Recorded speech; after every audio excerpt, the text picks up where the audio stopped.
అందరికి వందనములు. ఈ దినపు పరలోకపు మన్నా సమూయేలు 2వ గ్రంథము 3వ అధ్యాయం 1వ వచనం నుండి 27వ వచనం వరకు మొదటి భాగముగా చూసినట్లయితే, సౌలు కుటుంబీకులకును దావీదు కుటుంబీకులకును బహుకాలము యుద్ధము జరుగగా దావీదు అంతకంతకు ప్రబలెను. సౌలు కుటుంబము అంతకంతకు నీరసిల్లెను. హెబ్రోనులో దావీదునకు పుట్టిన కుమారులెవరనగా, అమ్నోను అను అతని జ్యేష్ఠ పుత్రుడు, యెజ్రెయేలీయురాలగు అహీనోయము వలన పుట్టెను. కిల్యాబు అను 2వ వాడు కర్మెలీయుడగు నాబాలు భార్య అయిన అబీగయీలు వలన పుట్టెను. 3వ వాడైన అబ్షాలోము గెషూరు రాజగు తల్మయి కుమార్తెయగు మయాకా వలన పుట్టెను. 4వ వాడగు అదోనీయ హగ్గీతు వలన పుట్టెను. 5వ వాడగు షెఫట్య అబీటలు వలన పుట్టెను. 6వ వాడగు ఇత్రేయాము దావీదునకు భార్యయగు ఎగ్లా వలన పుట్టెను. వీరు హెబ్రోనులో దావీదునకు పుట్టిన కుమారులు. సౌలు కుటుంబీకులకును దావీదు కుటుంబీకులకును యుద్ధము జరుగుచుండగా అబ్నేరు సౌలు కుటుంబీకులకు బహు సహాయము చేసెను. అయ్యా కుమార్తె అయిన రిస్పాయను ఒక ఉపపత్ని సౌలు కుండెను.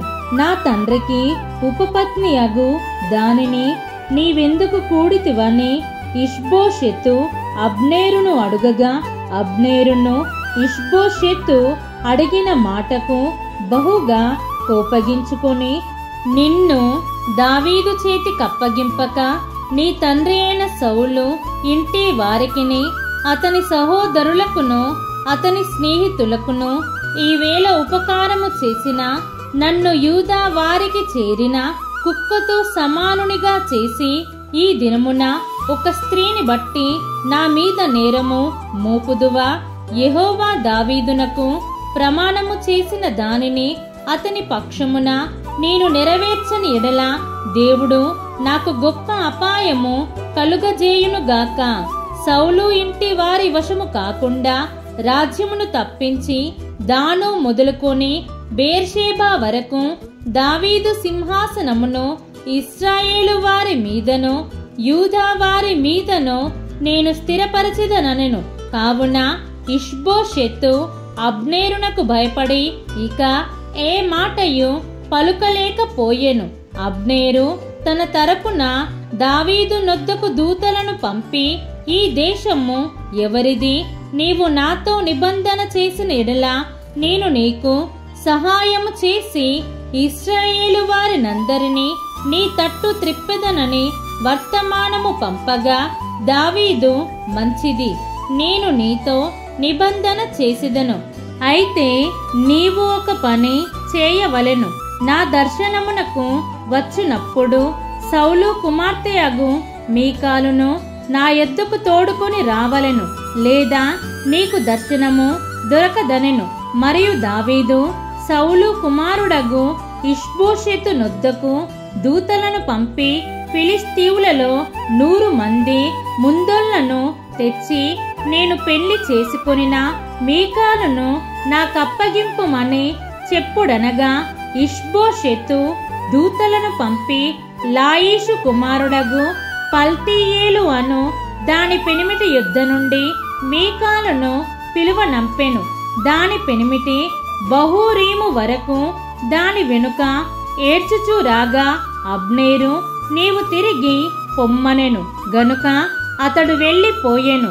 అంతలో అబ్నేరు ఇశ్రాయేలు వారి పెద్దలను పిలిపించి, దావీదు మిమ్మును ఏలవలెనని మీరు ఇంతకు మునుపు కోరితిరి గదా, నా సేవకుడైన దావీదు చేత నా జనులగు ఇశ్రాయేలీయులను ఫిలిస్తీయుల చేతిలో నుండి వారి శత్రువులందరి చేతిలో నుండి విమోచించెదనని యెహోవా దావీదును గూర్చి సెలవిచ్చుచున్నాడు గనుక మీ కోరిక నెరవేర్చుకొనుడని వారితో చెప్పెను.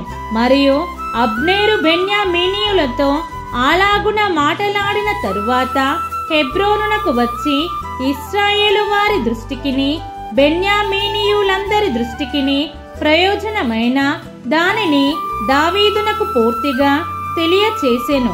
అందు నిమిత్తమై అబ్నేరు 20 మందిని వెంటబెట్టుకొని హెబ్రోనులోనున్న దావీదు నొద్దకు రాగా దావీదు అబ్నేరుకును అతని వారికిని విందు చేయించెను. అంతటా అబ్నేరు, నేను పోయి ఇశ్రాయేలు వారినందరినీ నా ఏలిన వాడవగు నీ పక్షమున సమకూర్చి వారు నీతో నిబంధన చేయునట్లును నీ చిత్తానుసారముగా నీవు రాజరికము వహించి కోరిన దాని అంతటి మీద ఏలునట్లును చేయుదునని దావీదుతో చెప్పి దావీదు నొద్ద సెలవు పుచ్చుకొని సమాధానముగా వెళ్ళిపోయెను. పిమ్మట దావీదు సేవకులను యోవాబును బందిపోటు నుండి బహు విస్తారమైన దోపుడు సొమ్ము తీసుకుని రాగా అబ్నేరు హెబ్రోనులో దావీదు నొద్ద లేకపోయెను.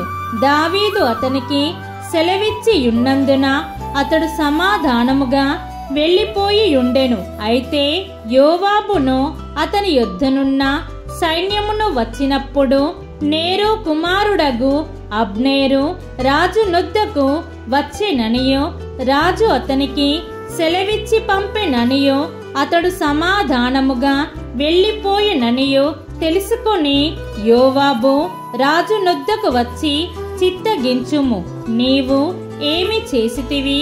అబ్నేరు నీ యొద్దకు వచ్చినప్పుడు నీవెందుకు అతనికి వెలవిచ్చి పంపివేసితివి? నేరు కుమారుడగు అబ్నేరును నీవెరుగవా? నిన్ను మోసపుచ్చి నీ రాకపోకలన్నిటినీ నీవు చేయు సమస్తమును తెలుసుకొనుటకై అతడు వచ్చెనని చెప్పి దావీదు నొద్ద నుండి బయలు వెడలి అబ్నేరును పిలుచుటకై దూతలను పంపెను. వారు పోయి సిరాయను బావి దగ్గర నుండి అతనిని తోడుకొని వచ్చిరి. అతడు వచ్చిన సంగతి దావీదునకు తెలియకయుండెను. దీన్ని మనం అర్థం చేసుకున్నట్లయితే ఈ అధ్యాయములోని మొదటి భాగమును గమనిస్తే బహుభార్యత్వం ధర్మశాస్త్రానికి విరుద్ధం. కాబట్టి ధర్మశాస్త్రానికి వ్యతిరేకముగా కాక ధర్మశాస్త్రాన్ని పాటించే వారముగా జీవిద్దాం. మన ప్రభువైన యేసు క్రీస్తు కృప మనందరికీ తోడై యుండునుగాక. ఆమేన్.